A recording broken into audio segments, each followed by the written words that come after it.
Okay, Operation Update Paul McCartney, because he's brought out a new album. The Boys of Dungeon Lane, which isn't actually out yet. I think it's on pre-release, isn't it? So it's might be a week away. But we do have the information. I do have the information, which 9 times out of 10 is correct when it comes to pre-release information. Without seeing the actual album cover, the credits, digging elsewhere, and a bit of research, which is what I spend my life doing when it comes to this sort of information. I think I have the optimum number. So we've got Mr. McCartney. It is a solo album. He does have Ringo there, it's Ringo's first appearance on studio work since 1997, Flaming Pie, when Ringo was drums, percussion, and backing vocals. Back then, 1997. What were you doing in 1997? Crumbs. Anyway, that's when Ringo last appeared on a Paul McCartney album, with Paul McCartney purely, not doing anything else. Please correct me just by checking that first. Okay, let's agree. This is Ringo's first appearance since 1997 on a McCartney album. In addition, well, he was actually assisted by, in production and other instrumentation, but I don't really know what other instrumentation yet, but assisted by Andrew Watt, multi-instrumentalist, co-producer with Mr. McCartney, and then two fabulous backing singers, blimey, Chrissy Hind, Charlene. Shall I try and pronounce it? I always get it wrong. Spiteri. Yeah? Okay, whatever. Texas. Pretenders. We know them. They don't know us. So they are the additions to this new album. So how do I go about adding it in? Well, this is so straightforward for once. Crumbs. Literally is so straightforward. So it's still Mr. McCartney. But we end up with the new album title and a year of release in the UK. That's my rule. And then we've got to start fitting things in. This is the joy of placement. So I'm using a CAD package to do all my layouts because that's what I normally use to do my show design. So all of these maps have been produced on a CAD package, which that's gone horribly wrong, hasn't it? Because I've changed the wrong thing here, which is a fabulous thing.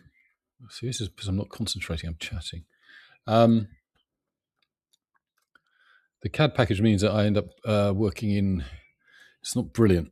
There's little tweaks and glitches in it, which means things change because it was never designed to do this in the first place. It was designed to support my 3D work. It wasn't designed to support my 3D work. It was designed to support 3D designers in their work. But that's where we're at with it. So I end up having to, I've done a lot of workarounds with it, trying to make it happen for me. The story is, I'm using CAD software because it's what I know. Yes, I should have gone down the route of some Adobe product, but I didn't want to. I want to do it my rules. So the great thing about it is it's scalable. So I can produce vector outputs on this, and I can make it big, massive, or I can just do a standard print sizes. Just gives me some flexibility, future-proofing it, and giving us all the joy of maps forever. So this is album number 26, post-Beatles. So including in that the early days when he was the Wingsman and Fireman, which last Fireman was in 2008, which appears here. Here are the Firemans in the green.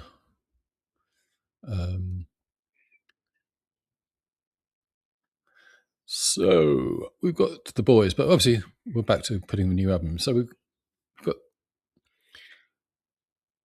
Mr. McCartney. Send this to the back. And we have the additional artists who are now identified. We've now got to put on. So in terms of other musicians. Rusty Anderson was on the last album as a repeat artist, and you had Abe Laboriel Jr., who worked with McCartney across Driving Rain, and a few others in and out. So this is where it works. You're seeing Abe's contribution, Rusty's contributions, and others. So what we're going to now do is track down Mr. Starr, who we got to find where he was last time. This is the fun bit.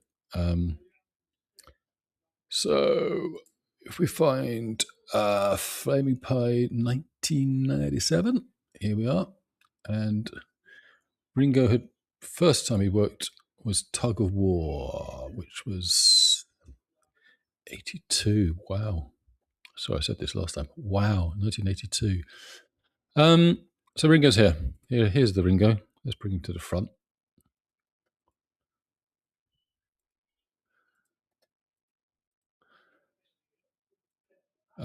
There he strands through. So Ringo's there on Tug of War, Pipes of Peace. Then he wasn't involved with Press to Play, Flowers in the Dirt. Then resurfaced on Flaming Pie, 1997. So this is where my job gets really difficult. I've got to get that Ringo line to that there. The other two, the other three on the album, have never worked with him before as credited artists, so they will become one alone, a branch line off of the album. But bottom, I've got to get El Ringo. Now, one thing I did start doing was this sort of faded out block. So these additional musicians on Flaming Pie, these one-offs, a fabulous bunch, sit here. I've got to get Ringo to so he never appears on any of his albums, obviously. Sorry, my hand's in the way. Operation Ringo. Okay, here we go. I can see a route. I'm going to turn on my grid. This is the joy of lining up artists across the land. Now, where are we going to go with this? See, because this will end up being behind the scenes, but I can't cross the words. If I went in here and then down there, I've got to go. So we could go. Okay. We're going to cut across here, past Elvis Costello, who appeared on Flowers in the Dirt. He was with him the other night, wasn't he? There was Elvis was playing with the Macca on Colbert's show. I don't know. I might have seen it. Right. This is how I'm going to do it. And cut across here. Down here. Down here. And he will become one of these grey lines. I'm going to just leave it there for the moment. Park Ringo there.